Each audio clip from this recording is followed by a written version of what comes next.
Middle east से भी लगातार अपडेट आ रहे हैं। मिडिल ईस्ट से अब ये अपडेट है कि एक बार फिर ट्रंप के जो तमाम दावे हैं जो हमेशा करते हैं कि उन्होंने सब कुछ खाक कर दिया है, ईरान समझौते के लिए गिड़गिड़ा रहा है, समझौते के लिए रिक्वेस्ट कर रहा है, इसे जानकार सेफ एग्जिट के तौर पर देख रहे हैं। दूसरी तरफ है जो विदेश मंत्री हैं, उन्होंने बड़ा ज़बरदस्त तंज कसा है। क्या है वो तंज आगे आपको बताएंगे। ट्रंप को लेकर अरागची ने क्या कुछ बोला वो भी आपको बताएंगे, लेकिन शुरुआत अपडेट के साथ करेंगे और क्या कुछ अमेरिका की तरफ से आया अपडेट वो हम आपको बताएंगे। नमस्कार, मैं ललित प्रजापति। शुरू करते हैं मिडिल ईस्ट का क्या कुछ अपडेट है। तनाव लगातार बढ़ता जा रहा है। डोनाल्ड ट्रंप का ताज़ा बयान आया है। खर्ग द्वीप पर ये हमला किया गया। खर्ग जो पॉइंट है ये तेल के लिहाज से बहुत महत्वपूर्ण है ईरान के लिए। हालांकि डिपो पर हमला नहीं किया गया, लेकिन जो तेल के रूट हैं, तेल का जो छोटा मोटा स्टोरेज है, लो स्टोरेज है या ट्रांसपोर्टेशन एरिया है, वहाँ पर ही हमला किया गया है। और इसके बाद ट्रंप ने दावा किया कि अमेरिका ने ईरान की इस रणनीतिक द्वीप पर हवाई हमला किया। सैन्य ठिकाने पूरी तरह से मिलिट्री बेस वो नष्ट कर दिए गए हैं और ईरान बुरी तरह कमज़ोर हो चुका है। समझौता नहीं होगा। ट्रंप ने यह भी कहा है कि अगर होर्मुज स्ट्रेट, जल डमरू मध्य, ये हिंदी नाम है इसका, होर्मुज स्ट्रेट में जहाज़ों की आवाजाही रोकने की कोशिश होती है तो अमेरिका तेल ढांचे पर हमला करने का फैसला बदल सकता है। अभी मतलब जो तेल ढांचा है, जो डिपो है, जो रिफाइनरी है, टारगेटेड वहाँ पर नहीं है, लेकिन वहाँ पर भी हमला किया जा सकता है अगर होर्मुज स्ट्रेट पर आवाजाही शुरू नहीं होती है तो। दावा वो ये कर रहे हैं कि ईरान की एक पनडुब्बी भी उन्होंने डुबा दी है। खर्ग द्वीप के बारे में थोड़ा सा जान लीजिए। कई जगह ऐसे खार्ग आप सुनेंगे, कई जगह खार्ग सुनेंगे। ये प्रोनाउंसिएशन के उच्चारण, तलफ़ुज़ के लिहाज से अलग अलग है। तो ईरान के तेल निर्यात का एक बहुत इंपॉर्टेंट पॉइंट है।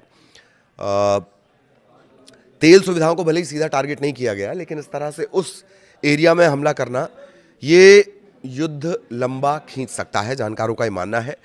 खाड़ी देशों में भी हमलों और सुरक्षा अलर्ट की खबरें सामने आई हैं। कतर, कुवैत, सऊदी अरब, यूएई, बहरीन, मिसाइल या ड्रोन या इंटरसेप्शन से जुड़े घटनाक्रम यहाँ दर्ज किए गए।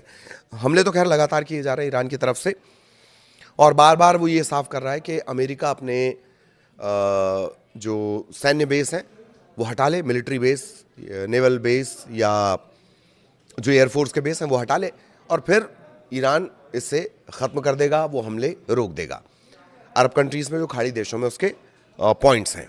इसके अलावा कुवैत और बहरीन में सुरक्षा एजेंसियां अलर्ट पर हैं। ओमान में अमेरिका ने गैर ज़रूरी सरकारी कर्मचारियों और उनके परिवारों को, ओमान में गैर ज़रूरी सरकारी कर्मचारी और उनके परिवार जल्द से जल्द देश छोड़ दें, ये एक एडवाइजरी जारी की गई है। अमेरिका यह दावा कर रहा है कि वो होर्मुज में जहाज़ों के लिए एक रास्ता बनाएगा। ये सब ये दावा किया जा रहा है। ट्रंप क्या कह रहे हैं पत्रकारों से बातचीत में कि अमेरिकी नौसेना की सुरक्षा दी जा सकती है बहुत जल्द। ये जो होर्मुज है इस पर अब जो अमेरिकी नौसेना है वो रास्ता बनाने की कोशिश शुरू कर देगी। और ख़ास बात वो ये भी दावा कर रहे हैं कि जो चीन के राष्ट्रपति हैं शी जिनपिंग, उनसे युद्ध को लेकर उनकी बातचीत हुई है। एक बड़ा अपडेट आप जान ही रहे हैं कि वहाँ से ये तो अब पुख्ता हो चला है कि भारत और चाइना, इनके जहाज़ों को कहीं किसी तरह से रोका नहीं जा रहा है। यहाँ का ट्रांसपोर्टेशन चल रहा है, लेकिन ये एक अलग बड़ा विषय है, इस पर दूसरे वीडियो में हम चर्चा करेंगे। अब आते हैं कि अरागची ने ऐसा क्या कह दिया, क्या वो तंज कसा है सुपर पावर पर, वो जान लीजिए। सैयद अब्बास अरागची ने अमेरिका की सुरक्षा व्यवस्था पर बड़ा हमला बोलते हुए छेद वाला छाता करार दे दिया। छेद वाला छाता क्यों कहा गया होगा? इजराइल के डोम को लेकर संभवतः यह तंज किया गया है। अमेरिकी सुरक्षा के दम पर दुनिया के कई देश उछलते थे, वो आज पूरी तरह नाकाम है। अपनी कमियों की वजह से खतरों को रोकने के बजाय उन्हें न्योता दिया जा रहा है। ये अरागची के शब्द हैं जो मैं आपको बता रहा हूं। अमेरिका खुद को दुनिया का थानेदार समझता था, अब वो होर्मुज, स्ट्रेट ऑफ होर्मुज को सुरक्षित रखने के लिए चीन जैसे देशों के सामने मदद की भीख मांग रहा है, दूसरों के आगे गिड़गिड़ा रहा है। ईरान ने अपने पड़ोसी मुस्लिम देशों से अपील की है कि वे इन विदेशी हमलावरों को अपने इलाके से बाहर निकाल फेंके। किसे? अमेरिका को। और इन बाहरी ताकतों को ना तो खाड़ी देशों की सुरक्षा की चिंता है, ना ही स्थिरता की। उनका एकमात्र मकसद इजराइल के हितों की रक्षा करना है। बड़ी बात अरागची ने कही है। अब जब चूंकि चीन का भी जिक्र आ गया, चीन को लेकर भी अरागची ने कुछ कहा है, बयान वो जान लेते हैं। और अरागची कह रहे हैं रूस और चीन के साथ अपने रिश्तों पर कि तेहरान का रणनीतिक साझेदार उन्होंने दोनों देशों को बताया, किसे, रूस को और चाइना को रणनीतिक साझेदार उन्होंने बता दिया है। चीन के साथ ईरान का सहयोग न केवल पुराना और गहरा है बल्कि ये आज भी बिना किसी रुकावट के जारी है। सबसे बड़ी बात ये कि उन्होंने साझेदारी में सैन्य सहयोग की बात को खुलकर स्वीकार किया है। अरागची ये बात कह रहे हैं। आईआरजीसी के एक और अधिकारी, उनका भी बयान जान लीजिए, मोहसिन रिजाई। ईरान ने यूएस के सामने शर्त रखी है, इसके तहत वे युद्ध खत्म कर सकते हैं। सीनियर ईरानी अधिकारी रिजाई ने मांग की है कि अमेरिका ईरान में हुए नुकसान की भरपाई करे और फारस की खाड़ी से सभी यूएस सेनाओं की वापसी करे।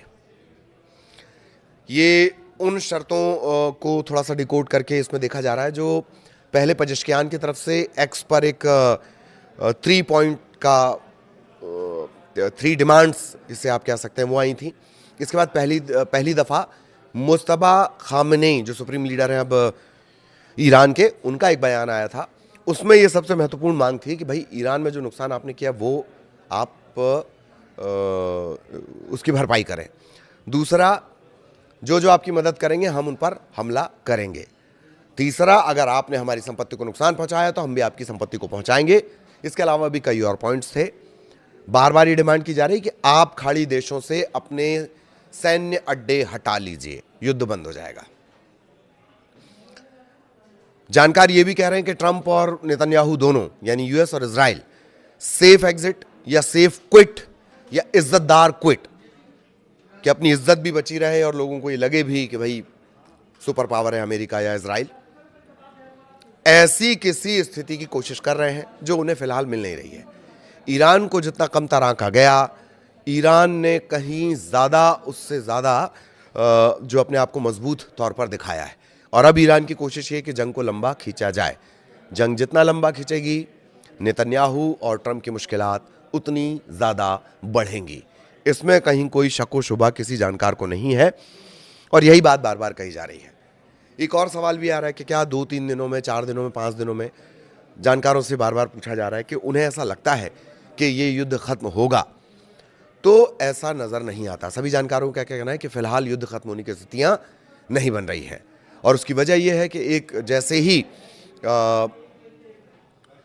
ईरान पर किसी तरह का अटैक होता है, चाहे उसके तेल से जुड़े इलाकों में अटैक हो या जो एक स्कूल पर हमला किया गया था जिसमें 100 से ज़्यादा बच्चियों की जान चली गई है, या जिस तरह से अमेरिका निशाना बनाता है, इजराइल निशाना बनाता है, ईरान ठीक उसी तरीके से जवाब देता है। और अब स्थितियां ये हो गई हैं कि दोनों के गले की फांसी युद्ध बन चुका है, अमेरिका और इजराइल दोनों के लिए। लेकिन ईरान का साफ कहना है, उसके ये पॉइंट्स हैं, इन पॉइंट्स को मान लिया जाए, वो युद्ध खत्म करेगा और होर्मुज से सभी जो जहाज़ हैं, जो पूरी दुनिया का एक तरह से ऑयल ट्रांसपोर्टेशन जहाँ से चलता है, ऑयल, नेचुरल गैस का, उस पर जो एक तरह से रोक ईरान ने लगा रखी है वो उसे हटा देगा, बशर्ते अमेरिका और इजराइल उसकी बातों को मान ले, खास तौर पर अमेरिका उसकी बातों को माने। ये तमाम बड़े अपडेट्स हैं इस वक्त तक के। तंज क्या कुछ अरागची ने कहा वो भी हमने आपको बताया। ट्रंप जो दावे कर रहे हैं, अब उनके दावे तो कॉमेडी शो जैसे लगते हैं, खैर, लेकिन फिर भी अब चूंकि बड़े देश के राष्ट्रपति हैं, सुपर पावर के राष्ट्रपति हैं, इस वजह से उनके बयान बताने पड़ते हैं। बहुत ही बचकानी चीज़ें हो जाती हैं कई बार, जानकार ऐसा कहते हैं, मैं ऐसा नहीं कह रहा हूँ। तो उनके जो दावे थे वो भी हमने आपको बताया। ईरान को वो कह रहे हैं कि हमने तो पूरी तरह झुका दिया, ईरान समझौते के लिए तैयार है। ईरान कह रहा समझौते की तो बात ही नहीं उठ रही है। छतरी वाला, छेद वाली छतरी अमेरिका की सिक्योरिटी को उन्होंने कहा है। क्यों कहा है? क्योंकि जो इजराइल के जिस डोम की बात की जाती थी, जिस आयरन डोम की बात की जाती थी, जिस इंटरसेप्टर की बात की जाती थी, वो लगभग नाकाम जैसी स्थितियों में पहुंच गया है। ईरान की रणनीति के आगे वो लगभग फेल स्थिति में पहुंच चुका है। तो ये बड़े अपडेट इस वक्त मिडिल ईस्ट से, आगे भी अपडेट आप तक पहुंचाएंगे। नमस्कार।